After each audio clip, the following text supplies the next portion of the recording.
режимот на Никола Груевски, по неговиот обид за политички маневар преку лидерската средба, вчера продолжи со засилено темпо во Велес.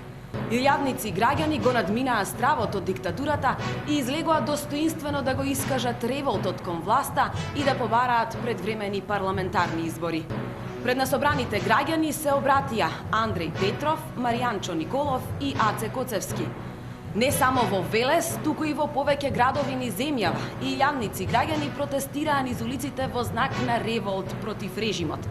Се протестираше и во Битола, каде на граѓанскиот парламент зборуваше Цветанка Иванова од Сојузот за иднината. Во Прилеп протестниот марш го предводеше Стојанче Ангелов, а во Штип главен збор имаше пратеникот Оливер Спасовски, кој истакна дека 24 декември е денот кога започна падот на Груевски. Во Скопје отпорот против режимот продолжи на 3 крстосници.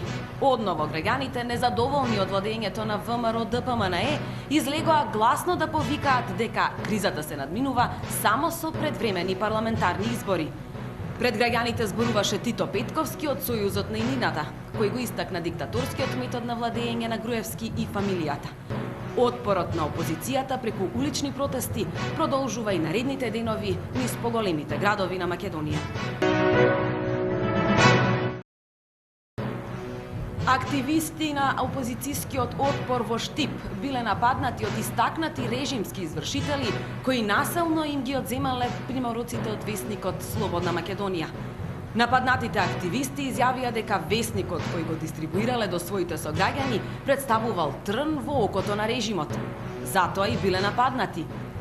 Режимските платеници прво не нападнаа вербално и ни се представија како раководство на Сдруженијето на бранители Беден, а едниот кажа дека се вика Илија Качаков. Качаков насилно ни ги одзема весниците и не спречи во ширењето на вистината, изјави Мирослав Миленков, активист на отпорот. Штипските активисти потврдија дека немилиот настан нема да ги поколеба во намерата да продолжат да ја шират вистината преку учество во активностите на отпорот. Инаку, весникот Слободна Македонија секојдневно бесплатно се дистрибуира токму преку активистите на отпорот. За сега се печати во 15.000 примероци, но поддршката и побарувачката за весникот од ден на ден се повеќе расте. Еврокомесарот за проширување на Европската Унија Штефан Филе тајно и ненадејно пристигна во Скопје. Посетата беше ненајавена и изненадувачка, а следува веднаш по дебаклот на лидерската средба, што потврдува дека истата била ургентна.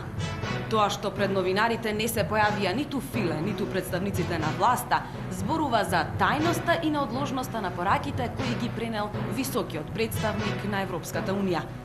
Филе се сретна со председателот Иванов, премиерот Груевски и лидерот на опозицијата Бранко Црвенковски, што укажува дека целта на посетата е политичката криза во Македонија и начинот како таа да се надмине.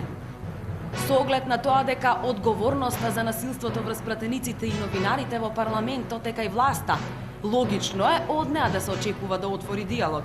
Но власта не треба одново да прави представи и политички маневри, туку да иницира искрени преговори. Во спротивно, политичката криза ќе се продлабочува, а Македонија ќе остане со еднопартиски парламент, што е карактеристика за диктаторски држави и режими. Откако Груевски со посебен закон си обезбеди телохранители по смената на власта, останатите експонирани членови на фамилијата побрзаа да си обезбедат каква таква сигурност по смената на власта. Интернет порталот Либертас објавува дека Орце Камчев, познат во јавноста како главен бизнис играч на режимот, набрзо ќе стане почесен конзул во Доминиканската република.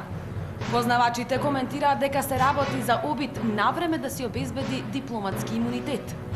Груевски и фамилијата преку Камчев ги контролираат весниците Утрински, Дневник и Вест, а се погласни стануваат информациите дека зад купувањето на Алфа телевизија стои ВМРО ДПМНЕ преку бизнис партнерот на режимот Камчев.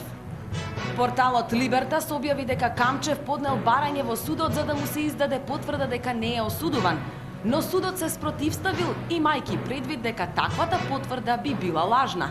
Откако бил извршен притисок, судијката која била пред пензија морала да се потпише на потврдата, пренесува порталот. Се погласни се шпекулациите дека и други истакнати бизнис партнери и така наречени членови на фамилијата бараат начин како да обезбедат имунитет или второ државјанство, кое би им овозможило да не одговараат за криминалот и кражбата направени за време траење на режимот на Никола Груевски.